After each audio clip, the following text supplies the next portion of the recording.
Hi, my name is Bishop Lawrence Wright of Greater is in You, and I am the marketing project correspondent for Super Tuesday. My views, or my correspondent views on what's currently taking place in the landscape of American politics is absolutely, how can I say it? This is horse pucky. That's the best way to say it. It is absolute horse pucky. And the reason why I say that is we have a gentleman that is a businessman in his own right. Mr. Trump is a businessman, and he knows how to use the law and frame words in such a way, and he is emotionally charging the GOP. Ted Cruz and Rubio. Ted Cruz, I wouldn't trust him if he was the only candidate that was running. Period. I would vote for none of the above if that was the case. I think Ted Cruz is a very dangerous man due to the fact of he was a major obstructionist to whatever President Obama was trying to do. At any given time, any time that President Obama brought up anything, I mean absolute anything, it could be vaccinations for cats. Ted Cruz was shooting it down. Mark Rubio, I think Mark Rubio just needs to get older. He needs to be more seasoned. I don't think we will ever see a candidate as young as a JFK, regardless if it's on the Democratic side or the Republican side. And know this, people: the Republicans and the Democrats are two wings on the same bird. They represent the elite. They both get their monies for their campaigns, other than Mr. Trump. Uh, but the other ones get their monies from pretty much the same pool of people that are pitting the candidates against each other. A good friend of mine, the CEO of the marketing project, see this right here, she voted. I didn't. And let me tell you why I did not vote. I would rather spend my time with my family and not have to deal with any of it, because in actuality our vote doesn't count. It is a popular vote. The popular vote has never placed a man in office since Woodrow Wilson. It has always been the electoral college, and that is what Super Tuesday is about. How many electoral votes that they can amass, number one, to get to the nomination. And then once they lock in the nomination, these electoral voters can then either become a super PAC and sway all of the votes to one candidate, whomever that may be on their side, whether it's Democrat or Republican, or they can splinter and stay with whomever they are with. So the notion of your vote counting, the only time your vote really counts is at the local level, at the local municipality, county level, city level. I would even say at the state level. But from the state and above, forget about it. You're wasting your time, because the electoral college is the one that actually decides who will be, or supposedly decide who will be the next president of the United States. But America really hasn't had a president of the United States since John F. K. And when the powers that be assassinated him, it was that was the end of the modern day presidency of one man having the absolute power to do and say on behalf of the people that placed him in office.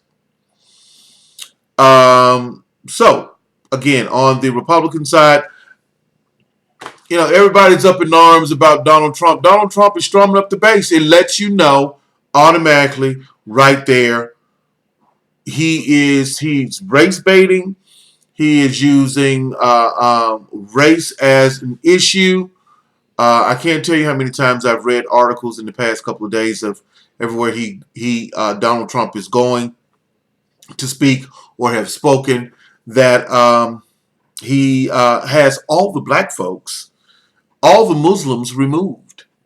Uh, uh, and they have the right to, especially on college campuses. These kids pay tuition. They pay tuition to go to school there. And so Donald Trump comes to the college to speak, and he has the minorities, the Hispanics, and all of them removed by the Secret Service. Don't believe me? Look it up yourself. On the Democratic side, I think it's Hillary's to lose, but I wouldn't trust her either. Hillary will say whatever she has to whatever group or constituency that she is in front of at any given time. But the true writing on the wall will be when the elite of the elites, the Halliburtons, the Birkentales, excuse me, the Halliburtons, the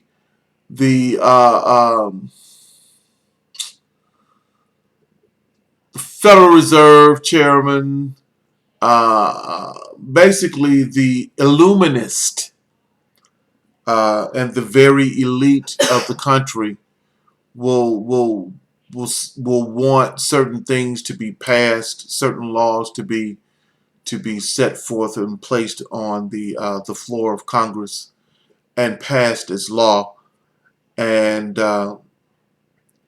whomever decides to be their puppet will be the one that will sit in the Oval Office, knowing this, that the power truly is not in the Oval Office, but in the halls of corporations with people with very, very deep pockets. These elections are very interesting. The GOP cannot wait for President Obama to leave. They're currently blocking him from even thinking about nominating anyone to fill Supreme Court Justice Scalia's seat since he passed away. It's a hot mess on a cool summer day, and any way you look at it, from any angle that you care to look at it from, the American people are screwed. I just recently heard, in closing, I was listening to the speech of Ted Cruz speaking about, it's all about putting America first. Again, that's what he said. It's all about putting America first. Well, if it was all about putting America first, the GOP wouldn't have fought universal health care in the first place. If it was all about putting America first, why hasn't the minimum wage been bumped up? If it was all about putting America first, why is our educational system falling apart? If it wasn't, if it was about putting America first, why are our veterans having to, prove that they're fighting for their lives once they come back home? If it was putting America first, we would not do a lot of the things, or these people that we supposedly elected and placed in office would not do the things that they do. But they get up to Washington, the lobbyists fill their pockets, they have these backdoor meetings and sessions with $100 bottles of bourbon and gin and Cuban cigars, and they contemplate and they craft on how to do the things in America that they do and to get away with it. All all for politics. Well, they say all for politics, or they say it's for the betterment of the country. If it was for the betterment of the country, all of those bums, Republicans and Democrats, should be thrown out. Every last one of them. Everybody must go. Clean house and start over fresh and new. But we know that's not going to take place. So, brothers and sisters, boys and girls, NFL fans around the world, I want to thank you for giving me the opportunity here on the Marketing Project to express the views that I know a lot of people have thought about but won't say, but I really don't care. And I really don't give a darn.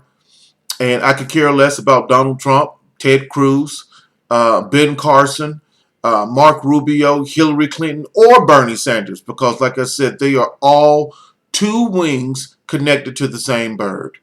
And either way, the American people are going to be screwed, and they're going to continue to try to divide us, because as they continue to divide us, they are doing exactly what their corporate elitist handlers have told them to do. And in the process, they continue to keep their money. They continue to stay in power. They continue to screw us over in every way imaginable. So, God bless you. I love you. I hope that this commentary is something that you will think about and start to press the issue even more on those in power. All right? Talk to you. God bless you. Peace.